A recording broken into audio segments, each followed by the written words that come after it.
இன்றைக்கி என் வீட்டுக்கு எங்கள் அத்தாம்மா வராங்க. ஒரே மாதிரி பிரியாணி போடுறத விட கடையில் ஒரு பிரியாணி போடுவோன்னு சொல்லிட்டு தோணுச்சு.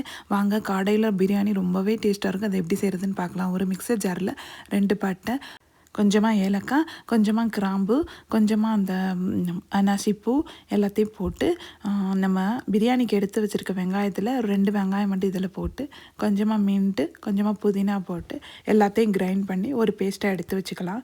நார்மலாக எப்போது செய்கிற பிரியாணி மாதிரி தான். ஒரு பேனில் நெய் ஆட் பண்ணிவிட்டு அது கூட கொஞ்சமாக ஆயிலையும் போட்டு நம்ம வந்து கரம் மசாலா எல்லாமே அதிலே போட்டுட்டோம். அதனால் 2 பே லீஃப் மட்டும் போட்டு நம்ம வந்து ரிமைனிங் 2 வெங்காயத்தையும் இதில் போட்டு நல்லா வதக்கி விட்டுக்கணும். எப்பவும் போல் தான் நம்ம வெங்காயத்தை நல்லா வந்து ப்ரௌன் ஆகிற அளவுக்கு வதக்கிட்டு அதுக்கப்புறமா நான் வந்து இப்போ 3 கிளாஸ் அரிசி போட போகிறேன். 3 டேபிள் ஸ்பூன் வந்து இஞ்சி பூண்டு ஆட் பண்ணிக்கிறேன். அது கூட நம்ம அரைச்ச மசாலாவையும் சேர்த்து எல்லாத்தையும் நல்லா அந்த எண்ணெயில் வதக்கி விடணும். இப்போ வந்து நம்ம வந்து இந்த மசாலா வந்து நல்லா வதங்கி நல்லா ப்ரௌன் கலரில் ஆகணும். நம்ம பிரியாணி பாருங்கள், இவ்வளோ க்ரீன் கலர் ஆட் பண்ணியும் பிரியாணி க்ரீன் கலராகவே இருக்காது.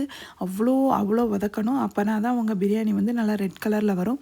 இப்போ நம்ம வந்து நல்லா வதங்கிடுச்சு. அது கூடவே ரெட் சில்லி பவுடர் ஆட் பண்ணி அதையும் சேர்த்து நல்லா வதக்கி விட்டுக்கிறோம். நான் இப்போ வந்து ஒரு 4 காடை எடுத்திருக்கேன். அதை நான் கட் பண்ணவே இல்லை, அப்படியே முழுசாக போட்டிருக்கேன்.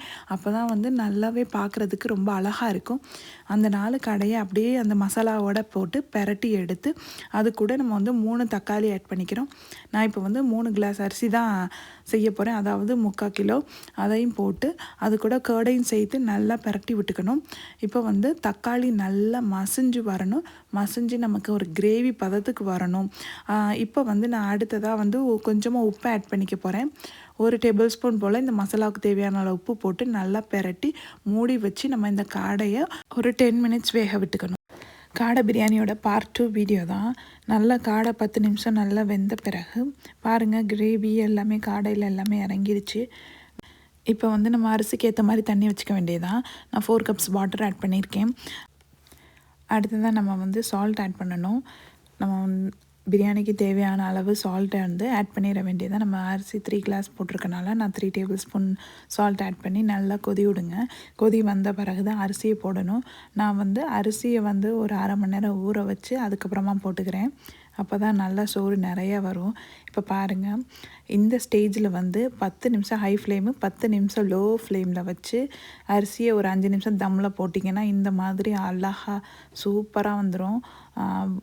ஒரு மாதிரி அரிசி முள்ளாக எந்திரிச்சு நிற்கும். அப்போவே நமக்கு நல்லா வெந்துருச்சுன்னு அர்த்தம். பிரியாணி அரிசி வேகிறது மட்டும் ஒரு 1/2 மணி நேரத்துலேயே முடிஞ்சிடும் வேலை.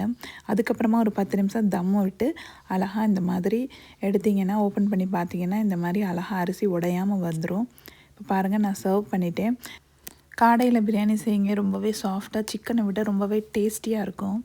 இந்த ரெசிபி உங்களுக்கு பிடிச்சிருந்தா கண்டிப்பாக என்னோடய சேனலுக்கு சப்ஸ்கிரைப் பண்ணி ஒரு லைக் பட்டனையும் பண்ணிடுங்க. ரொம்ப தேங்க்ஸ்.